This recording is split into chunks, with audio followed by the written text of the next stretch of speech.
Hello साथियों, नमस्कार। Kotputli education में आपका हार्दिक स्वागत है। और हम पढ़ रहे थे पशु परिचर एग्जाम के लिए महत्वपूर्ण क्वेश्चनों की सीरीज, जिसमें हमने कल देखा था मानव संरचना अंग एवं तंत्र। तो उसी टॉपिक के कुछ इंपॉर्टेंट क्वेश्चन आज और हम देख लेते हैं। तो पहला क्वेश्चन है हमारा, नेफ्रॉन का संबंध निम्न में से किससे है। जिसमें आपको चार ऑप्शन दे रखे हैं, जिसमें पूछ रहा है कि नेफ्रॉन है वो किससे संबंधित है। तो नेफ्रॉन को देखें हम, तो नेफ्रॉन किसकी इकाई है, बरक की क्रियात्मक इकाई होती है। तो ये किसका भाग होगा, किससे संबंधित होगा, बरक या किडनी से।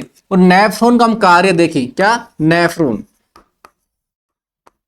तो यह है ब्लड का फिल्ट्रेशन का कार्य करता है। कौन, फिल्ट्रेशन का कार्य करता है नेफ्रॉन। ठीक है, इसके बाद हम नेक्स्ट क्वेश्चन पर चलते हैं। तो नेक्स्ट क्वेश्चन पर चलने से पहले हम देखते हैं पशु परिचर एग्जाम के लिए हम लेकर आए हैं महत्वपूर्ण क्वेश्चनों की सीरीज, जिसमें 10 मॉडल पेपर दिए जा रहे हैं आपको मात्र 49 में। अगर आपने सब कुछ पढ़ लिया और अगर आपने अभ्यास नहीं किया तो इसका कोई मतलब नहीं रहता, क्योंकि अभ्यास करने से ही आपका मोटिवेशन अप होगा और आप पेपर को बिना घबराए आसानी से कर पाओगे। तो इसके बाद चलते हैं हम नेक्स्ट क्वेश्चन पर। क्वेश्चन नंबर 2, निम्न में से कौन सा मानव शरीर में न्यूरॉन का हिस्सा नहीं है। इसमें दे रखा है कि जो न्यूरॉन है, जो तंत्रिका कोशिका की इकाई है न्यूरॉन, इसमें न्यूरॉन का हिस्सा कौन सा भाग नहीं है। तो हम न्यूरॉन को देखें, तो न्यूरॉन के अंदर संरचना देखें तो उसके अंदर हमें दिखाई देते हैं, ये मान लो आपकी न्यूरॉन की संरचना है। तो न्यूरॉन की संरचना में ये आपको दिखाई देते डेंड्रॉइड्स। क्या होते हैं, ये डेंड्रॉइड्स होते हैं, डेंड्रॉइड्स। इसके अलावा इसके अंदर एक केंद्रक होता है और इसके अंदर इसमें क्या पाए जाते हैं, निश्चल कण पाए जाते हैं। और इस पूरे भाग को, यहां से यहां तक के भाग को एक्सोन कहते हैं। इसके अलावा ये एक्सोन के क्या सिरे होते हैं, एक्सोन के सिरे। और इसके बाहर क्या, माइलिन आच्छाद। इस प्रकार की संरचना पाई जाती है जिसे कहते हैं माइलिन आच्छाद, माइलिन आच्छाद। और जो ये क्या आपको दिख रही होगी, ये खाली संरचना, क्या ये खाली संरचना, जैसे ये तो क्या हो गई माइलिन आच्छाद हो गए। इसके अलावा जो खाली संरचना बची है उससे कहते हैं नोड्स ऑफ रेनवियर। क्या कहते हैं, नोड्स ऑफ रेनवियर। ये इसकी संरचना में पाया जाता है। इसके अंदर पाए श्वांसकण, क्या श्वांसकण पाए जाते हैं यहाँ पे। और ये क्या है, इसके अंदर न्यूरोट्रांसमीटर पाए जाते हैं। तो हम देखते हैं कि संरचना में इसका न्यूरॉन का हिस्सा कौन सा नहीं है, और इसे कहते हैं सेल बॉडी। क्या, इसे कहते हैं सेल बॉडी या साइटोन। जो ये संरचना, इसको क्या सेल बॉडी या साइटोन कहते हैं। तो हम देखते हैं कि इस संरचना में कौन सा हिस्सा नहीं है। तो सेल बॉडी या साइटोन है, इसके सेम डेंड्रॉइड आपको दिख रही है। इसके अलावा एक्सोन भी आपको, ये सिरा एक्सोन है, ये भी आपको दिखाई दे रहा है। ठीक है, तो यहाँ कौन, बोमेन या कैप्सूल। जो बोमेन या कैप्सूल देखे, ये किसका भाग है, जो किडनी के अंदर जो नेफ्रॉन आता है उसकी संरचना का भाग क्या, बोमेन या कैप्सूल होता है। तो ये क्या न्यूरॉन का हिस्सा कौन सा नहीं है, बोमेन या कैप्सूल। ऑप्शन नंबर 4 द यहाँ होगा, बोमेन या कैप्सूल। इसके बाद हम नेक्स्ट क्वेश्चन पर चलते हैं। क्वेश्चन नंबर हमारा 3, मनुष्य में जैविक घड़ी कहलाती है। इसमें पूछ रहा है कि मनुष्य के अंदर जो बायोलॉजिकल क्लॉक किसे कहते हैं, जिसमें आपको अंतःस्रावी ग्रंथि दी गई है, उसमें पूछ रहा है कि आपको जैविक घड़ी कौन सी कहलाती है। तो हमें यहां देखता पहला ही ऑप्शन अपना जैविक घड़ी। जैविक घड़ी किसे कहते हैं, जो पीनियल ग्रंथि है उसी को ही जैविक घड़ी या तीसरी आंख क्या कहते हैं, तीसरी आंख भी कहते हैं। या आपको पूछ ले तीसरी आंख किसे कहते हैं, तो पीनियल ग्लैंड है उसी को तीसरी आंख कहते हैं। और इसको जैविक घड़ी क्यों कहते हैं, क्योंकि ये मिलेटोनिन, क्या मिलेटोनिन हार्मोन का स्रावन करती है। कौन सा हार्मोन स्रावित करती है, मिलेटोनिन हार्मोन स्रावित करती है। और ये क्या करता है, हमारे सोने एवं जागने को, क्या सोने वह जागने की क्रिया का नियमन करता है। कौन करता है, मिलेटोनिन हार्मोन। इसी कारण पीनियल काय को क्या जैविक घड़ी या तीसरी आंख कहते हैं। इसके बाद हम देखें थाइमस।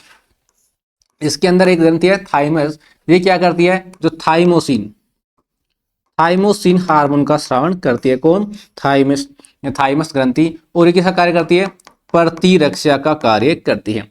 और देखिए हम थाइमस ग्रंथि के बारे में, तो थाइस ग्रंथि जब हम बच्चा होता है तो उसके अंदर की क्या लंबाई बड़ी होती है, लेकिन जैसे जैसे वह लैंगिक परिपक्व होता है तो इसकी बढ़ाई बढ़ जाती है, और जब क्या नाम है आदमी वर्ध होता है तो यह क्या घट जाती है। मतलब बच्चे के अंदर देखिए तो इसकी बात छोटी होती है, और जैसे लैंगिक परिपक्व होता है तो वो बड़ी हो जाती है, और वर्ध के अंदर क्या है छोटी हो जाती है। एक आती है थायराइड ग्रंथि। तो थायराइड ग्रंथि के अंदर क्या थायरोक्सिन, थायराइड ग्रंथि थायरोक्सिन हार्मोन का स्रावण करती है। इसके अलावा देखिए हाइपोथैलेमस आपको पता है ताप नियंत्रण और भावनात्मक व्यवहार का नियंत्रण करती है। तो यहाँ जैविक घड़ी कौन सी कहलाती है, पीनियल का ऑप्शन नंबर 1 यहाँ रहने वाला है। ठीक है, थाइमस ग्रंथि के अलावा थाइमोसिन और थायराइड ग्रंथि के द्वारा थायरोक्सिन हार्मोन का स्रावण होता है। और थायराइड ग्रंथि को देखें तो ये क्या करता है, इसे आयोडीन ग्रंथि भी कहते हैं, किसको थायराइड ग्रंथि को, क्योंकि अगर इसमें आयोडीन की कमी हो जाती है तो गहंगा या गलगंड रोग हो जाता है, किसके कारण, थायराइड ग्रंथि के कारण। इसके बाद हम नेक्स्ट क्वेश्चन पर चलते हैं। क्वेश्चन नंबर 4, नर के लक्षण देने वाला हार्मोन है, कि नर है या उसके लक्षण देने वाला हार्मोन। तो आपको पता है नर के द्वारा दो हार्मोन, कौन सा, टेस्टोस्टेरोन, एंड्रोजन, किसके द्वारा होता है, नर के द्वारा होता है। इसके अलावा हम देखें तो एस्ट्रोजन, क्या ये एस्ट्रोजन और प्रोजेस्टेरोन ये क्या मादा के द्वारा स्रावित हार्मोन है। इसके अलावा हम देखें प्रोलैक्टिन, ये क्या जो प्रोलैक्टिन हार्मोन है जो अपनी पीयूष ग्रंथि, क्या पीयूष ग्रंथि होती है उसके द्वारा स्रावित होता है। और पीयूष ग्रंथि को भी दो भागों में बांटा है गया है, अगर पीयूष ग्रंथि और पश पीयूष ग्रंथि। तो जो अगर पीयूष ग्रंथि है उसी के द्वारा प्रोलैक्टिन हार्मोन स्रावित होता है। तो प्रोलैक्टिन हार्मोन का कार्य देखें तो क्या करता है, ये दुग्ध संश्लेषण का कार्य करता है, कौन, प्रोलैक्टिन हार्मोन। ठीक है, तो हमारा पूछ रहा है यहाँ नर के लक्षण देने वाला, तो नर के कौन सा, टेस्टोस्टेरोन और एंड्रोजन हार्मोन नर का लक्षण देते हैं। तो एंड्रोजन ऑप्शन कौन से में है, ऑप्शन स में है एंड्रोजन। तो इसका आंसर रहने वाला है एंड्रोजन ऑप्शन स। और एस्ट्रोजन और प्रोजेस्टेरोन किसके लिए होते हैं, मादा के लक्षण देने वाले होते हैं। इसके बाद चलते हैं हम नेक्स्ट क्वेश्चन पर। क्वेश्चन नंबर हमारा 5 है, निम्न में से कौन सी मानव शरीर में एक अंतःस्रावी ग्रंथि नहीं है। तो अंतःस्रावी ग्रंथि क्या होती है, तो अंतःस्रावी ग्रंथि को देखें हम तो अंतःस्रावी ग्रंथि क्या होती है, जो अपना स्राव सीधे ब्लड में छोड़ती है वो अंतःस्रावी ग्रंथियां कहलाती हैं। लेकिन यहाँ देखिए पीयूष ग्रंथि भी अंतःस्रावी ग्रंथि है, थायराइड ग्रंथि अंतःस्रावी ग्रंथि है, और अधिवृक्क ग्रंथि भी क्या होती है, अंतःस्रावी ग्रंथि होती है। यहाँ जो लार ग्रंथि होती है वो अंतःस्रावी ग्रंथि नहीं होती है। तो यहाँ ऑप्शन कौन सा रहने वाला है, ब। अब पीयूष ग्रंथि को देखें तो पीयूष ग्रंथि क्या होती है, पीयूष ग्रंथि को मास्टर ग्रंथि भी कहते हैं। पीयूष ग्रंथि को क्या कहते हैं, मास्टर ग्रंथि भी पीयूष ग्रंथि को कहते हैं। इसके द्वारा बहुत सारे हार्मोन स्रावित होते हैं। इसको क्या अगर पीयूष ग्रंथि और पश पीयूष ग्रंथि में बांटा गया है, जिसमें अगर पीयूष ग्रंथि के द्वारा ग्रोथ हार्मोन स्रावित किए जाते हैं, किसके द्वारा, अगर पीयूष ग्रंथि के। और इसके अलावा इसमें एफएसएच और एसीटीएच और एलएच और प्रोलैक्टिन हार्मोन किसके द्वारा स्रावित किए जाते हैं, अगर पीयूष ग्रंथि के द्वारा। इसके अलावा जो पश पीयूष ग्रंथि होती है, पश पीयूष ग्रंथि के द्वारा क्या होता है, एक तो ऑक्सीटोसिन, कौन सा हार्मोन, एक तो ऑक्सीटोसिन, और एक हार्मोन वैसोप्रेसिन इसके द्वारा स्रावित किया जाता है। तो अगर जो पीयूष ग्रंथि है उसके द्वारा growth hormone FSH, ACTH, LH और प्रोलैक्टिन हार्मोन स्रावित किए जाते हैं, और पश पीयूष ग्रंथि के द्वारा ऑक्सीटोसिन और वैसोप्रेसिन हार्मोन स्रावित किए जाते हैं। तो ऑक्सीटोसिन क्या होता है, जब स्तनपान होता है तो उसको दुग्ध स्रावित करने की क्रिया में ऑक्सीटोसिन सहायक होता है। इसके बाद हम थायराइड ग्रंथि देख लिए। इसके बाद देखते हैं अधिवृक्क ग्रंथि, यह वृक्क के ऊपर पाई जाती है और इसके द्वारा एडिनेफ्रिन हार्मोन का स्रावण होता है। और इस ग्रंथि को जो अधिवृक्क ग्रंथि है उसको क्या कहते हैं, 4S ग्लैंड भी कहते हैं, 4S ग्लैंड भी कहते हैं। और 4S ग्लैंड किसी क्यों कहते हैं अधिवृक्क ग्रंथि को, क्योंकि यह sugar, stress, salt, sugar, stress और साल्ट इनकी क्या मात्रा को नियंत्रित करती है। और इसके अलावा क्या करती है, sex, sugar, stress, salt, sex की मात्रा को ये नियंत्रित करती है। इस कारण इसे क्या कहते हैं? 4S ग्लैंड कहते हैं। जो एड्रिनल ग्रंथि है इसको कहते हैं 3F ग्लैंड। क्या? 3F ग्लैंड कहते हैं। फियर, फाइट और फ्लाइट। क्या? फ्लाइट। सेकंड, फियर, फाइट और फ्लाइट। या एड्रेनफ्रिन हार्मोन होता है, उसको करो मरो या हार्मोन भी कहते हैं। इसे 3 है क्या? डरपो, डरो या भागो या उड़ जाओ। तो इसे एड्रेनफ्रिन अधिवृक्क ग्रंथि होती है, इसे एड्रेनफ्रिन हार्मोन स्रावित होता है और इसे अधिवृक्क ग्रंथि को 4S ग्लैंड भी कहते हैं। इस हमारा यहाँ क्या पूछा था? एक अंतः स्रावी ग्रंथि कौन सी नहीं? लार ग्रंथि नहीं, ये ऑप्शन बे रहने वाला है। तो हम अगर आगे चलते हैं, क्वेश्चन नंबर 6, बेमेल जोड़ का चयन करें। तो इसमें कि बेमेल कौन सा है? तो इसमें देखते हैं एस्ट्रोजन। क्या होता है? एक तो एस्ट्रोजन, तो एस्ट्रोजन किसके द्वारा होता है? मादा के द्वारा। तो अंडा से किसके अंदर पाया जाता है? मादा के अंदर। तो ये क्या ऑप्शन सही है। इसके अलावा देखिए हम थायरोक्सिन, तो थायरोक्सिन किसके द्वारा होता है? थायराइड ग्रंथि के द्वारा। तो ये भी सही है। टेस्टोस्टेरोन देखिए किसके द्वारा? वर्षण के द्वारा स्रावित होता है। यहां देखिए एड्रेनलिन, क्या? एड्रेनलिन पीयूष ग्रंथि के द्वारा स्रावित नहीं होता, किसके द्वारा होता है? अधिवृक्क ग्रंथि के द्वारा। तो यहाँ बेमेल जोड़े पूछे तो ऑप्शन नंबर क्या है? यहाँ बे रहने वाला, ऑप्शन नंबर यहाँ 2 रहने वाला है। इसके बाद हम नेक्स्ट क्वेश्चन पे चले। क्वेश्चन नंबर 7, हार्मोन व उनके कार्य को सुमेलित कीजिए। यहाँ कुछ हार्मोन दिए गए हैं और उनके कार्य को सुमेलित किया जा रहा है। तो यहाँ पूछ रहा है एक वृद्धि हार्मोन कि जो वृद्धि हार्मोन है अगर पीयूष ग्रंथि के द्वारा स्रावित होता है, उसका क्या कार्य है? कि नर में लैंगिक लक्षणों का नियमन ये नहीं होता, अंगों में वृद्धि को प्रेरित करना। कि अगर जो वृद्धि हार्मोन है, नाम से दिख रहा है वृद्धि हार्मोन, तो क्या होगा? ये अंगों में वृद्धि प्रेरित करेगा। तो ये ए किससे मिलेगा? 2 नंबर से। इसके बाद पूछ रहा है इंसुलिन, कि इंसुलिन का क्या कार्य है? तो इंसुलिन क्या करता है? अग्नाशय ग्रंथि के द्वारा स्रावित होता है और ये शर्करा होती है उसका नियमन करता है। तो रक्त में शर्करा का स्तर का नियमन यहाँ 4 बैग किससे मिलेगा? 4 नंबर से। इसके बाद टेस्टोस्टेरोन, नर में लैंगिक लक्षणों का नियमन। आपको पता है टेस्टोस्टेरोन और एड्रोजन किसके द्वारा स्रावित होते हैं? नर के द्वारा। तो ये क्या करेगा? नर में लैंगिक लक्षणों का नियमन करेगा टेस्टोस्टेरोन। इसके अलावा देखिए प्रोजेस्टेरोन किसके द्वारा स्रावित होता है? मादा के द्वारा। तो ये ऑप्शन नंबर 3 से मादा में लैंगिक लक्षणों का नियमन। तो वृद्धि हार्मोन अंगों में वृद्धि प्रेरित करता है। इंसुलिन क्या करता है? रक्त में शर्करा स्तर का नियमन। टेस्टोस्टेरोन को देखिए नर में लैंगिक लक्षणों का नियमन करेगा और प्रोजेस्टेरोन मादा में लैंगिक लक्षणों का नियमन करेगा। इसके बाद चलते हैं नेक्स्ट क्वेश्चन पर। क्वेश्चन नंबर 8, सुमेलित कीजिए। इधर इंसुलिन, कि इंसुलिन क्या करता है इसमें दे रखा है। तो हम इंसुलिन के बारे में बात करें कि इंसुलिन को मिलाने से पहले देखिए हम कि इंसुलिन होता क्या है। तो ये क्या? अग्नाशय ग्रंथि। इसी में क्या होता है? ये 3 प्रकार की सेल्स बनी, तो अल्फा सेल्स, बीटा सेल्स और डेल्टा सेल से मिलकर बनी होती है। तो अल्फा सेल्स होती है वो ग्लूकेगोन, क्या? ग्लूकेगोन हार्मोन का स्राव करती है। और जो बीटा सेल्स होती है उनके द्वारा इंसुलिन। और जो डेल्टा सेल होती है सोमेटोस्टेपिन का स्रावण करती है। तो हमें पूछ रहा है कि इंसुलिन किसका? क्या? अल्फा सेल का नहीं कहता, बीटा सेल। तो ऑप्शन अग्नाशय की बीटा कोशिकाओं द्वारा क्या है? बीटा कोशिकाओं द्वारा स्रावित होता है। इसके अलावा देखिए हम थायरोक्सिन, क्या? थायरोक्सिन किसके द्वारा होता है? थायराइड ग्रंथि के द्वारा। वो थायराइड स्टिमुलेटिंग हार्मोन, इससे क्या कहते हैं?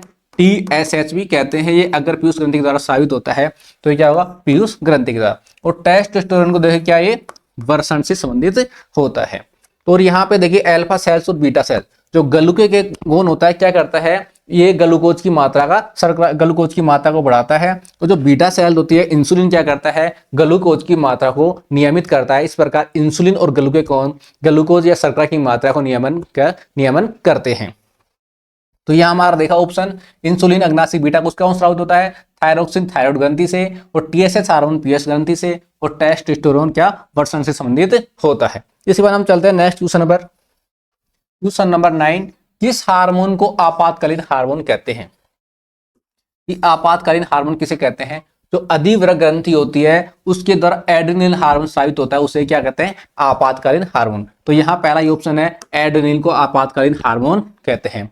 क्योंकि जैसे आपातकालीन परिस्थितियां होती है, जैसे क्रोध आ जाए या कुछ आपको डर हो, तो उसमें किस काम का कौन सा हार्मोन स्रावित होता है? एड्रेनलिन हार्मोन स्रावित होता है। थायरोक्सिन किस द्वारा? थायराइड ग्रंथि के द्वारा। वैसोप्रेसिन, जो वैसोप्रेसिन हार्मोन होता है, इसका क्या कार्य? ये पीयूष ग्रंथि के द्वारा स्रावित होता है और ये क्या करता है? रक्त से, ये क्या करता है? रक्त से अतिरिक्त जल की मात्रा को पुनरावशित करता है। क्या करता है? रक्त या मूत्र से अतिरिक्त जल की मात्रा को पुनर्अवशोषित करता है, जिससे मूत्र सांद्र हो जाता है। इसके अलावा इंसुलिन किसे स्रावित होता है? अग्नाशय ग्रंथि के द्वारा। तो आपातकालीन हार्मोन किसे कहते हैं? एड्रेनलिन हार्मोन को आपातकालीन हार्मोन कहते हैं। इसके बाद हम नेक्स्ट क्वेश्चन पे चलते हैं। क्वेश्चन नंबर 10, गर्भधारण परीक्षण में मूत्र में किस हार्मोन की उपस्थिति का परीक्षण किया जाता है? कि जब गर्भधारण होता है तो उसके अंदर जो हम मूत्र से टेस्ट करते हैं कि प्रेगनेंसी पॉजिटिव है और नेगेटिव है, तो उसके अंदर जो हार्मोन होता है वो कौन सा हार्मोन होता है? तो उसके अंदर देखिए हार्मोन होता है एससीजी। क्या होता है? एससीजी हार्मोन होता है। ऑप्शन नंबर 3 रहता है। किसके अंदर? मूत्र में हार्मोन होता है। इसे क्या कहता है? Human chorionic gonadotropic hormone. क्या कहते हैं? ह्यूमन कोरियोनिक गोनेडोट्रोपिक हार्मोन इसको कहते हैं। इसके अलावा ऑक्सीटोसिन आपको पता है ये क्या करता है? स्तनपान के समय दुग्ध स्राव को प्रेरित करता है। एडीएच है, इसको एंटी डायरेक्ट हार्मोन या वैसोप्रेसिन हार्मोन कहते हैं। तो मूत्र में कौन सा हार्मोन होता है? एचजीसी, ह्यूमन कोरियोनिक गोनेडोट्रोपिक हार्मोन। इस बाद हम नेक्स्ट क्वेश्चन पे चलते हैं। क्वेश्चन नंबर 11, शरीर में सबसे बड़ी अंतःस्रावी ग्रंथि कौन सी है? कि जो सबसे बड़ी अंतःस्रावी ग्रंथि है वो शरीर के अंदर कौन सी होती है? तो होती है आउटू या थायराइड ग्रंथि। कौन सी होती है? आउटू या थायराइड ग्रंथि। ऑप्शन नंबर यहाँ 1 रहने वाला है। इसके बाद देखिए यहाँ पैराथायराइड ग्रंथि। तो पैराथायराइड ग्रंथि क्या करते हैं? पैराथ हार्मोन, क्या पैराथ हार्मोन स्रावित करती है, या इसे कोलिप्स हार्मोन भी कहते हैं। किसके द्वारा स्रावित होता है? पैराथायराइड ग्रंथि के द्वारा। अधिवर्ग ग्रंथि का पता ही है आपको, एड्रेनलिन हार्मोन स्रावित होता है। और पीयूष ग्रंथि के द्वारा आपको ऑक्सीटोसिन और वैसोप्रेसिन इत्यादि हार्मोन स्रावित होते हैं। इसके बाद हम चलते हैं नेक्स्ट क्वेश्चन पर। क्वेश्चन नंबर 12, अगर अग्नाशय में खराबी हो तो क्या होगा? अग्नाशय में क्या पाया जाता है? इंसुलिन पाया जाता है और ग्लूकागॉन पाया जाता है।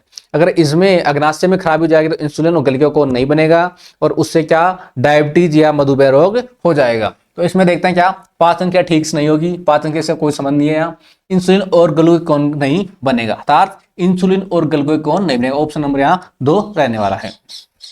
इसके बाद हम देखें next question, question number 13, thyroid ग्रंथि का विस्तार खालिस्तान की कमी के कारण होता है। कि जो थायराइड ग्रंथि है उसका विस्तार हो जाता है, मतलब वो गल गोंडू रोग हो जाता है। आप देखो गला फूल के मोटा हो जाता है, तो वो किस कारण से होता है? तो क्या आयोडीन की कमी से। क्या ऑप्शन नंबर ब रहने वाला है? आयोडीन की कमी से क्या होता है? गहंगा या गलगंड रोग होता है। ठीक है, इसके बाद नेक्स्ट क्वेश्चन पे चलते हैं। क्वेश्चन नंबर 14, रक्त कोशिकाएं जो शरीर को सूक्ष्म जीवों और अन्य भारी पदार्थों से सुरक्षित रखती हैं वे हैं। जो रक्त कोशिकाएं हैं तो शरीर को सूक्ष्म जीव और अन्य भारी पदार्थों से सुरक्षित रखती हैं। तो हमारे देखते हैं रक्त कोशिकाएं। रक्त कोशिकाएं होती है कितनी प्रकार की होती है? 3 प्रकार की होती हैं। एक तो आरबीसी या रक्ताणु, एक डब्ल्यूबीसी श्वेताणु या प्लेटलेट्स या पट्टिकाणु होते हैं। तो आरबीसी की बात करें या रक्ताणु की बात करें, रेड ब्लड सेल्स, तो इनकी संख्या शरीर में लगभग 50 से 55 लाख कितनी होती है? 50 से 55 लाख प्रति घन मिमी होती है। और इनका क्या आरबीसी का जीवन काल पूछे आपको तो क्या बताना आपको? 120 दिन होता है। किसका? आरबीसी का। आपको पूछ लेंगे आरबीसी का जीवन काल कितना होता है, आप क्या बताओगे? 120 दिन। तो ये हो गई तो हमारी आरबीसी की बात। इसके बाद हम डब्ल्यूबीसी या श्वेताणु, क्या डब्ल्यूबीसी या श्वेताणु, और हम आरबीसी का कार्य देखें तो आरबीसी का क्या कार्य होता है? इसके अंदर जो हीमोग्लोबिन पाया जाता है और ये रक्त में ऑक्सीजन पहुंचाने का कार्य करता है। आप देखें डब्ल्यूबीसी व्हाइट ब्लड सेल्स, इनकी संख्या शरीर में देखें तो 6000 से 10,000 के लगभग प्रति घन मिमी होती है। कितनी? 6000 से 10,000। इसका जीवन काल देखें तो इसका कुछ सेकंड भी हो सकता है और कुछ दिन भी हो सकते हैं। इसका कार्य क्या होता है? सुरक्षा। WBC का कार्य है सुरक्षा करना होता है। इसके बाद देखिए प्लेटलेट्स, प्लेटलेट्स या पट्टिकाणु या बिंबाणु, तो इसे क्या, इसमें क्या होता है, इनकी संख्या अपने शरीर के अंदर 1.5 लाख से क्या, 1.5 लाख से 3.5 लाख, कितनी, 1.5 लाख से 3.5 लाख प्रति घन मिमी होती है। अब प्लेटलेट्स का क्या कार्य होता है? यह है रक्त का थक्का, रक्त का थक्का जमाने का कार्य, क्या, रक्त का थक्का, रक्त का थक्का बनाने का कार्य करती है। तो आरबीसी को देखें, रक्ताणु को, तो इसमें 50 से 55 लाख प्रति घन में होती है। इसका जीवन काल 120 दिन होता है। डब्ल्यूबीसी को देखें, इसकी संख्या तो 6000 से 10,000 प्रति घन में, तो इनका कार्य क्या होता है? सुरक्षा करना। और इसके अलावा हम प्लेटलेट से बिंबाणु को देखें तो क्या होता है? इनकी संख्या कितनी होती है? लगभग 1.5 लाख से 3.5 लाख होती है। जब डेंगू रोग होता है तो उसके अंदर क्या, प्लेटलेट्स की कमी हो जाती है, और ये क्या करती है? प्लेटलेट रक्त का थक्का बनाती है। इसके अलावा हम देखें लसीकाणु, तो लसीकाणु क्या होता है? लसीकाणु अगर रक्त में से क्या, रक्त में से आरबीसी प्लस प्लेटलेट्स या बिंबाणु को निकाल दिया जाए तो उसका बचा हुआ भाग क्या कहलाता है? लसीका कहलाता है। लसीका क्या होता है? अगर आरबीसी, रक्त के अंदर से आरबीसी प्लस बिंबाणु निकाल दे तो क्या बचता है? लसीका बचता है। इसके तो हमें देखते हैं, ये पूछा सूक्ष्म जो अन्य बाहरी पदार्थों को सुरक्षित रखती है, तो सुरक्षा का काम कौन सा करता है? WBC संवेदनाणु होता है। ऑप्शन नंबर क्या रहने वाला है? Option number 2। इसके बाद हम नेक्स्ट क्वेश्चन पे चले कि मानव रुधिर का पीएच है, कि मानव रुधिर का पीएच है वो कितना है, कि जो रुधिर का पीएच अम्लीय है, क्षारीय है, मापने का पैमाना है, ये मतलब इसका पीएच क्या है? तो हम मानव से रुधिर का पीएच देखें तो उसका पीएच क्या होता है? 7.4 पीएच होता है। किसका? मानव रुधिर का। अगर आपको पूछ ले कि मानव रुधिर के अंदर रक्त की मात्रा कितनी होती है, कितनी रक्त की मात्रा, तो मानव रुधिर के अंदर रक्त की मात्रा को देखें तो क्या होती है? सामान्यतः 5 से 6 लीटर के मध्य होती है, क्या, मानव रक्त की मात्रा। इसके बाद आगे देखें हम नेक्स्ट क्वेश्चन नंबर 16। RH कारक एक प्रतिजन एंटीजन है जो कि खाद्य सतह पर स्थिर होता है। जो RH एंटीजन है, जो RH एंटीजन किसने खोज की थी? RH एंटीजन की खोज लैंड स्टीनर व वीनर ने इसकी खोज की थी। किसकी? RH एंटीजन की खोज की थी। अब ये पूछा है किस सतह पर पाया जाता है, तो RH एंटीजन होता है वो आरबीसी की सतह पर पाया जाता है। तो आरबीसी यहाँ ऑप्शन नंबर 2 लाल रुधिर कण, वो ऑप्शन नंबर 2 यहाँ रहने वाला है। इसके अलावा यहाँ पे लिम्फोसाइट्स, ये लिम्फोसाइट्स क्या होती हैं? ये WBC का भाग होता है जो सुरक्षा का कार्य करता है। इसे 2 भागों में बांटा गया है, T लिम्फोसाइट और B लिम्फोसाइट। इसके बाद हम नेक्स्ट क्वेश्चन पे चलते हैं, क्वेश्चन नंबर 17। रुधिर प्रदान करने के दौरान किस रुधिर समूह का व्यक्ति सार्वभौमिक दाता होता है? या रुधिर मतलब ट्रांसफर करते हैं एक व्यक्ति से दूसरे व्यक्ति में, तो सार्वभौमिक दाता कौन होता है? तो हम देखते हैं रक्त को 4 भागों में बांटा गया है, A और B और O, 4 भाग होते हैं। तो यहां देगा सार्वभौमिक दाता, तो ये तो होता है सार्वभौमिक ग्राही। सार्वभौमिक ग्राही कौन होता है? AB समूह, ठीक है। और AB समूह को देखें तो AB समूह किस किस का रक्त लेखा, हम यहां देखते हैं AB और O, 4 समूह होते हैं। तो दे किसको सकता है? ये दे सकता है, और ये ले सकता है, मतलब किस किसका ले सकता है? ले सकता। तो जो ए रुधिर वर्ग है वो क्या करता है? किसका रक्त ले सकता है? ये O का।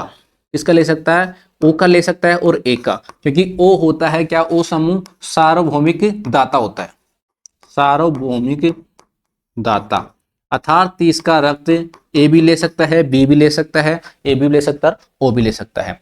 तो ये A का तो लेगा, उससे लेता है O का। किसका ले सकता है? O का ले सकता है और A का ले सकता है। और किस किस को दे सकता है? ये A को, और क्योंकि सार्वभौमिक ग्राही कौन सा है? AB, ठीक है।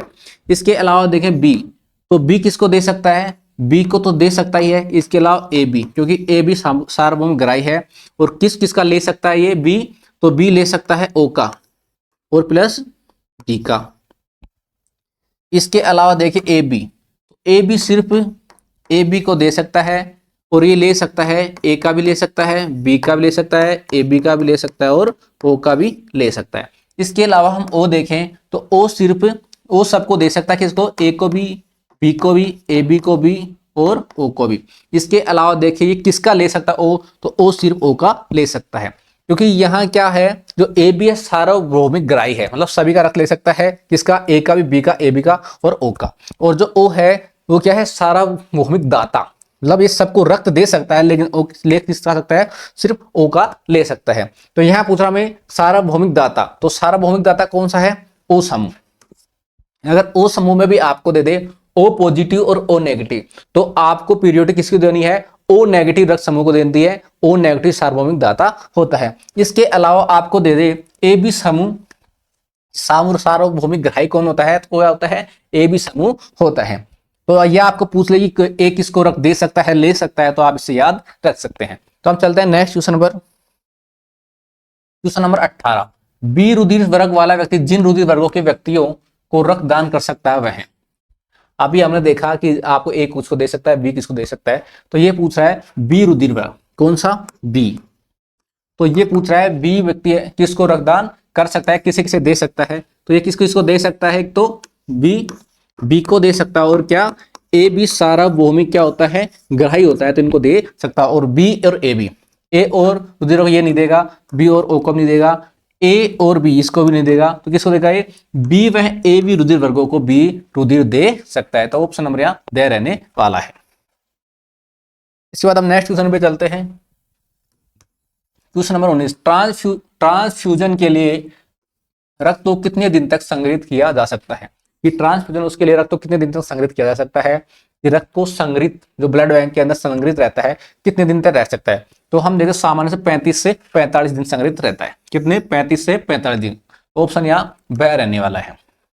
और आपको एक बात और ध्यान रखनी है कि रक्त अगर ए समूह को ए और ओ के अलावा और कोई सा ब्लड चढ़ा दिया, और कोई सा मान जैसे बी का ब्लड चढ़ा दिया जाता है, तो उसमें क्या, उसके एंटीजन और एंटीबॉडी क्या क्रिया कर जाएंगी और उससे आदमी की मृत्यु हो जाएगी। तो ये ब्लड ग्रुप निश्चित है किसको क्या चढ़ाना है, ठीक है।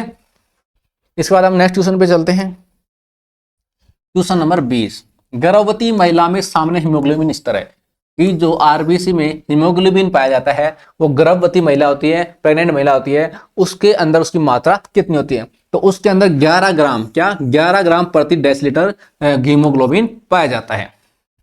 इसके अलावा नेक्स्ट क्वेश्चन पे चलें, क्वेश्चन नंबर 21। माँ के दूध में पाए जाने वाली प्रतिरक्षा कौन सी है, तो जो प्रतिरक्षी होती है, क्या एंटीबॉडी होती है, 5 प्रकार की पाई जाती है, जी, एम, डी, ए और ई। तो जो क्या दूध के अंदर, मानव दूध के अंदर, माँ के दूध के अंदर जो पाई जाती है वो कौन सी होती है, IgA। ऑप्शन नंबर यहाँ द रहने वाला है, ठीक है। इसके बाद हम नेक्स्ट क्वेश्चन पे चलते हैं, क्वेश्चन नंबर 22।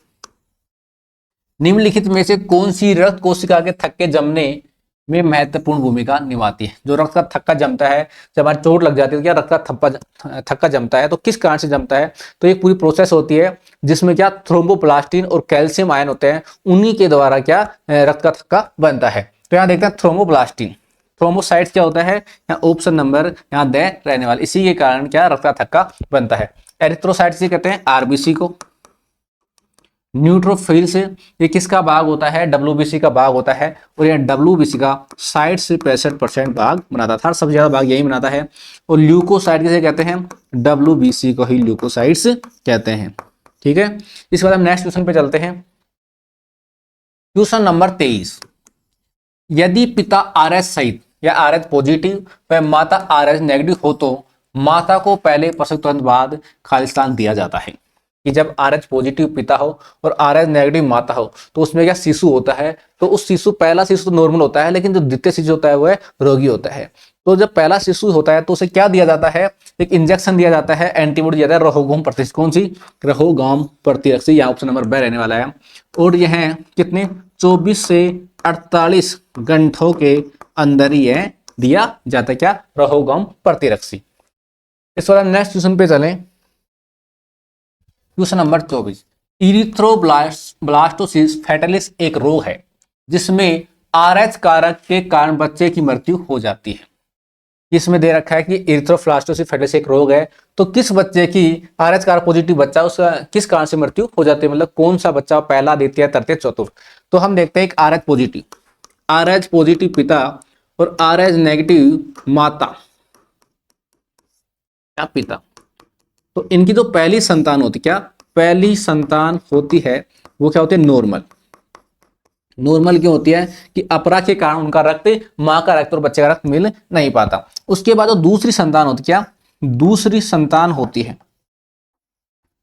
दूसरी संतान, उसमें क्या होता है, यह रोगी होती है। उसमें पीलिया, एनीमिया मतलब रक्त की कमी और इरिथ्रोब्लास्टोसिस फैटेलिस रोग होता है, जिस कारण उसकी क्या डेथ हो जाती है। तो कौन सा बच्चा इससे ग्रसित होता है, इरिथ्रोब्लास्टोसिस फैटेलिस से दूसरा बच्चा। तो यही हमें पूछ रहा है, तो यह ऑप्शन नंबर ब ऑप्शन नंबर ब रहने वाला है, द्वितीय। ठीक है, इसके बाद हम चलते हैं नेक्स्ट क्वेश्चन पर। क्वेश्चन नंबर 25, रक्त अल्पता की रोकथाम के लिए विटामिन आवश्यक है। ये जो रक्त अल्पता मतलब रक्त अल्पता या रक्त की कमी हो जाती है शरीर के अंदर, तो उसके लिए क्या आवश्यक है। तो रक्त आरबीसी के अंदर देखें, क्या अपनी आरबीसी के अंदर देखें, आरबीसी, तो उसके परिपक्वन, क्या परिपक्वन किसके, आरबीसी के परिपक्वन के लिए क्या आवश्यक होता है, फोलिक एसिड, फोलिक एसिड और विटामिन B12 आवश्यक हो। किसके लिए, फोलिक एसिड और विटामिन आरबीसी के परिपक्वन के लिए आवश्यक होता है। और आरबीसी क्या होते हैं, रेड ब्लड सेल्स तथा रक्त होता है। तो यह ऑप्शन क्या रहने वाला है, थायमिन नहीं रहने वाला, ये भी नहीं रहने वाला, फोलिक एसिड तब विटामिन B12 ऑप्शन यहाँ सही रहने वाला है, क्योंकि इसी के कारण आरबीसी परिपक्व होती है। तो ऑप्शन सही रहने वाला है फोलिक एसिड और विटामिन B12। ठीक है, क्वेश्चन नंबर 6, हृदय की पेशियां हैं। ये जो हृदय पाया जाता है उसकी पेशियां कैसी होती है, अनिच्छिक होती है, रेखित होती है, इच्छिक होती है, किस प्रकार की होती है। तो हम देखते हैं हृदय होता है तो क्या बिना रुके अपने आप गति करता है, अपन रोके तो रुकेगा नहीं, तो क्या मतलब वो अनैच्छिक होता है। तो यहाँ ऑप्शन नंबर 1 अनैच्छिक, तो क्या उसका रेखित होता है, तो यहाँ ऑप्शन नंबर 1 रहने वाला है। ठीक है, हृदय की पेशियां होती है अनैच्छिक और रैखिक। इसके बाद क्वेश्चन नंबर 27, फेफड़े से हृदय के लिए रक्त को ले जाने वाले रुधिर वाहिका को कहा जाता है। कि फेफड़ा देखिए, इसके अंदर क्या जो वाहिकाएं पाई जाती है, उसमें पाई जाती है एक तो धमनी, धमनी पाई जाती है, एक तो एक शिरा, और एक क्या पाई जाती है, केशिकाएं। ये वाहिका, 3 प्रकार की वाहिका किसके अंदर पाई जाती है, हृदय के अंदर। तो धमनी होती है, इसके अंदर क्या शुद्ध रुधिर बद धमनी होता है, उसके अंदर क्या होता है, जो ये क्या है रक्त को दूर ले जाती है, क्या हृदय से दूर ले जाती है, दूर ले जाती है। आपको याद रह जाएगा धय या दूर, धय से धय, दूर ले जाती है। और ये शिरा क्या था, समीप, ये क्या आती है, रक्त को हृदय के समीप लाती है, समीप लाती है। ये सह से आपको समीप याद रह जाएगा। और जो केशिकाएं होती है धमनी व शिरा को जोड़ने का कार्य करती हैं। और जो धमनी होती है उसके अंदर क्या शुद्ध रुधिर बहता है, शुद्ध रुधिर बहता है। और इसके शिरा के अंदर अशुद्ध रुधिर बहता है, अशुद्ध रुधिर। इसके अलावा धमनी को देखें तो शुद्ध रुधिर बहता है, लेकिन जो फुसफुस धमनी है, क्या फुसफुस धमनी होती है, फुस धमनी, इसके अंदर क्या अशुद्ध रुधिर बहता है, अशुद्ध रुधिर मतलब पूरी धमनी के अंदर शुद्ध रुधिर बहता है, लेकिन जो फुसफुस धमनी है उसके अंदर क्या अशुद्ध रुधिर बहता है, मतलब ये फुसफुस धमनी इसका अपवाद होती है। और जो शिरा है उसके अंदर क्या होता है, जो फुसफुस शिरा, फुसफुस शिरा होती है, उसके अंदर क्या होता है शुद्ध रुधिर, शुद्ध रुधिर बहता है। अर्थात मतलब इस शिरा के अंदर अशुद्ध रुधिर बहता है, लेकिन जो फुसफुस शिरा उसके अंदर क्या शुद्ध रुधिर बहता है। तो आपको पूछ ले, यहां पूछ रहा आपको कि फेफड़े से हृदय के लिए रक्त को ले जाने वाली रुधिर वाहक का क्या कहता है, मतलब फेफड़े से क्या हृदय के समीप ला रहे तो कौन सी लाएगी, सिरा।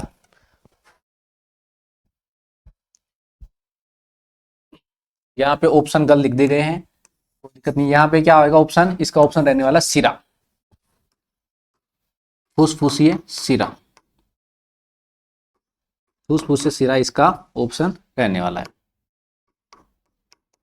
ठीक है, इसके बाद हम नेक्स्ट क्वेश्चन पे चलते हैं।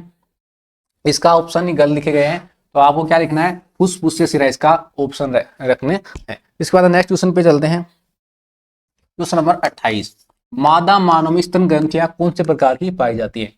जो मादा मानव है उसके अंदर स्तन ग्रंथियां कौन से प्रकार की पाई जाती है। तो जो स्तन ग्रंथियां उसके प्रकार, उसमें कौन सी ग्रंथि पाई जाती है, मादा के अंदर एपोक्राइन ग्रंथि पाई जाती है। ऑप्शन नंबर यहाँ ए रहने वाला है। इसके बाद नेक्स्ट क्वेश्चन पे चलते हैं। क्वेश्चन नंबर 29, कौन सा हार्मोन अंडाशय में अंडाणु के परिपक्व को नियंत्रित करता है।